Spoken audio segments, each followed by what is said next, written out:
नमस्कार दोस्तों, स्वागत है आपका फिर से नई वीडियो में। दोस्तों, मुद्दा है नोटबंदी का और नोटबंदी के ऊपर सुप्रीम कोर्ट ने अपने बयान जारी कर दिए हैं और साथ में ये भी बताया कि जो सरकार का फैसला था नोटबंदी करने का वो सही था या गलत था। और दोस्तों, अगर आपका कोई कमेंट है तो आप इसमें पूछ भी सकते हैं, कमेंट कर सकते हैं और वीडियो को इन तक देखते रहिएगा ताकि आपको ये प्रॉपर समझ में आ जाए कि किस तरीके से सुप्रीम कोर्ट में सुनवाई हुई नोटबंदी को लेकर और किस तरह से बहस हुई और अब जाके फैसला आ गया है नोटबंदी करने का, जो फैसला सही था या गलत था। तो वीडियो को इन तक देखते रहिएगा। अगर चैनल पर पहली बार आए हो तो चैनल को सब्सक्राइब करके बेल आइकन प्रेस कर दीजिएगा ताकि ऐसी ही वीडियो आपको आगे मिलती रहे। तो चलिए दोस्तों स्टार्ट करते हैं। तो दोस्तों, सबसे पहले मैं बता दूं कि किस चीज़ का किरदार कौन निभा रहा है। जैसे कि मूवीज़ में होता है ना कि हीरो का किरदार कोई निभाता है, विलन का किरदार कोई निभाता है, तो उसी तरीके से इस सुनवाई में कौन व्यक्ति किस चीज़ का किरदार निभा रहा है वो मैं आपको कोर्ट की फील दिला देता हूँ।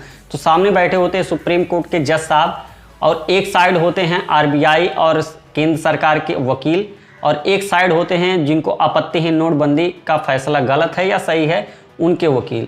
तो उनके वकील के मतलब जो सबसे मेन आदमी हैं P चिदम्बरम साहब हैं और बाकी सारे हैं, बहुत सारे वकील हैं, बट उसमें से जो मेन आदमी हो वो P चिदम्बरम साहब जी हैं। इनको आपको अगर नहीं पता तो मैं बता दूं कि ये कांग्रेस के समय मतलब RBI के गवर्नर भी रहे हैं और साथ ही वित्त मंत्री हैं और अभी इस समय एडवोकेट भी हैं। तो अगर इतना बड़ा आदमी क्वेश्चन कर रहा है तो ज़रूर उसके क्वेश्चन में दम होगा। तो आपको अगर पता होगा कि हम मतलब अपनी बात खुद जज साहब के सामने नहीं रख सकते, उसके लिए आपको एक वकील की ज़रूरत होती है जो ये जानता है कि जज साहब के सामने बोलना क्या है और क्या उनको बताना है ताकि वो सही फैसला ले सकें। और दोस्तों, ये याचिका दायर की गई थी 2016 में ही, बट इतना डिले हो गया कि 6 साल बाद अब जाके 2022 में सितंबर में इसकी सुनवाई स्टार्ट हुई है।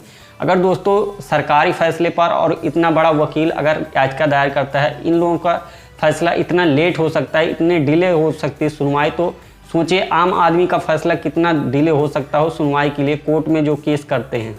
तो दोस्तों, जो याचिका दायर करते हैं P चिदम्बरम जी का कहना कि ये लोगों ने अगर जो फैसला लिया है नोटबंदी का वो जल्दबाजी में लिया गया एक गलत फैसला था और साथ ही इन लोगों ने रूल एंड रेगुलेशन का फॉलो नहीं किया। जो रूल रेगुलेशन नोटबंदी के ऊपर लागू होते हैं उस चीज़ का इन्होंने दुरुपयोग किया है और साथ ही ये बताया कि ये अधिकार केवल RBI को है, जबकि ये अधिकार सरकार ने लिया था और बताया था कि नोटबंदी हम कर रहे हैं।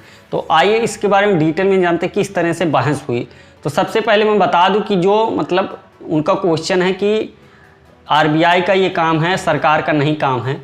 तो मैं बता दूं कि जैसा हम लोग का होता है ना कि हर एक के लिए नियम कानून होते हैं। जैसे आप कोई अपराध करते हैं तो उसके लिए अलग धारा लगती है, चोरी के लिए अलग धारा लगती है, हत्या के लिए अलग लगती है। उसी तरह से एक नोटबंदी के ऊपर भी धारा है कि अगर आप कोई करेंसी में चेंज करना चाहते हैं तो उसके लिए भी धारा बनाई गई है, दैट इज धारा 26 का क्लास 2। इसमें यह बताया गया है कि अगर RBI से कोई मतलब प्रिंट करते समय किसी सीरियल मतलब जैसा आप अगर नोट देखे होंगे तो उसमें एक सीरियल नंबर लिखा होता है, तो उस सीरियल मतलब उस सीरीज की सभी नोटों को आप बंद कर सकते हो। अगर उसमें प्रिंट करने में कोई परेशानी आती, मान लिया कोई इंक की दिक्कत आ गई, कोई आपसे कुछ मिस्टेक हो गई, तो उस सीरीज के नोट आप बंद कर सकते हो। बट ये नहीं उसमें लिखा है कि आप पूरा का पूरा नोट ही बंद कर सकते हो। और आपने ये किया, जैसा कि मैं एक उदाहरण बता दूं कि अगर आपको बोला जाए कि आप किसी पेड़ की एक टहनी काट सकते हो अगर आपको काम है तो, लेकिन अब टहनी काटने की वजह से पूरा का पूरा पेड़ ही गायब कर दो, तो ये तो गलत बात है और ये रूल एंड नियम के खिलाफ भी है। तो यही बात हुई ना कि आपको मतलब सीरियल नंबर बंद करने के लिए क्या आप पूरा का पूरा 1000 और 500 का नोट ही गायब कर दिए।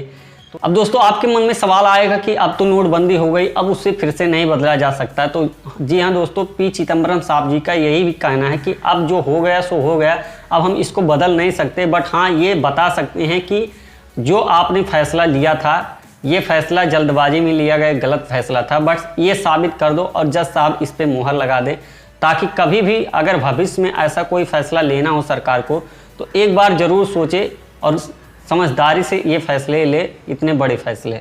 तो बस ये P चिदम्बरम साहब जी का कहना है। और दोस्तों तब मतलब वो सुप्रीम कोर्ट के जो जज साहब हैं उनको भी पता चलता है कि अगर आप लोग ऐसा किए हैं मतलब नियम के खिलाफ काम नहीं किए हैं तो जो भी आपके बीच बातचीत हुई थी उसका तो कुछ तो प्रूफ होगा। ऐसा तो नहीं कि आपने फ़ोन कॉल्स पे बात किए होंगे, व्हाट्सएप पे बात किए होंगे, आपके बीच जो भी पत्रालाप हुआ है उसका आप हमें प्रूफ दिखा दीजिए। तो उन्होंने बोला कि इसका जो हम लोगों ने बात किया था इसका प्रॉपर 6 महीने से ही बात चल रही थी और इस की बात हम लोग टुकड़ियों में किया करते थे ताकि किसी को पता ना चले कि हम कुछ बड़ा प्लान कर रहे हैं। और उन्होंने कुछ कारण भी गिनाए थे नोटबंदी के कि भ्रष्टाचार ख़त्म करेंगे, काला धन वापस लाएंगे और बहुत सारी चीज़ें थी, जाली नोटों को ख़त्म करेंगे। तो इन सारे कारणों को उन्होंने गिनाया था और नोटबंदी करने का फैसला सही बताया था। अब दोस्तों पी चिदम्बरम साहब जी ने जो अपनी आपत्ति जाहिर की उसको तो हमने जान लिया। अब साथ ही आप दूसरे साइड के जो आरबीआई और केंद्र सरकार के मतलब वकील हैं उन लोगों ने क्या कहा, ताकि आप दोनों साइड के मामले जब सुनेंगे तभी आपको प्रॉपर जानकारी होगी कि किस तरीके से फैसला लिया जाना चाहिए। तो अब आते हैं कि मतलब केंद्र सरकार के और जो आरबीआई के वकील हैं वो उन्होंने क्या कहा।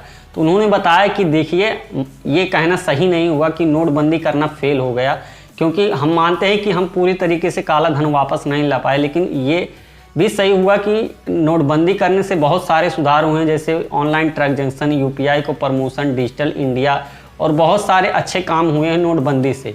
और जब भी कोई बात ऐसी आती है तो डायरेक्ट ये लोग विपक्ष पर ही हाथ धर देते हैं कि उन लोगों के समय देखो क्या हुआ था 2015 के पहले इंडिया क्या था और अब इंडिया क्या है। तो ये बहुत सारे कारण गिनाने लगते हैं और बोलते हैं कि जो हमने वार्तालाप के वो टुकड़ियों में की है, तो इस चीज़ को हम मतलब ये एक प्राइवेसी है जिसको हम पी चिदम्बरम साहब जी को नहीं साझा कर सकते।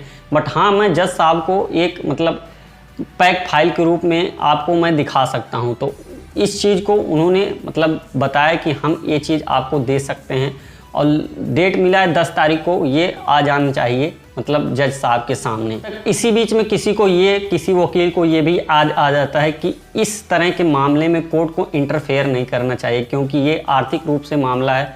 तो ये आरबीआई और केंद्र सरकार के बीच में फैसला होना चाहिए, इसमें कोर्ट बीच में ना पड़े तो ज़्यादा बेटर होगा। तो कोर्ट बोल रहा है कि देखिए भाई, ऐसा नहीं है कि हम इसमें इंटरफेयर नहीं कर सकते। अगर हम इंटरफेयर नहीं करेंगे तो इसका मतलब आप लोग मनमानी करेंगे और कुछ भी करेंगे तो हम हाथ पर हाथ धर के नहीं बैठ सकते, क्योंकि हमारा काम ही यही है कि पब्लिक को न्याय देना और इन सब बातों को क्लियर करना। तो हम तो भैया इंटरफेयर करेंगे ही करेंगे। अब देखिए आगे क्या आता है सुप्रीम कोर्ट का फैसला। तो जो भी फैसला आता है मैं आपको अपडेट करता रहूँगा। तो आज के लिए बस इतना ही, मिलते हैं फिर किसी वीडियो में, तब तक के लिए जय हिंद, जय भारत।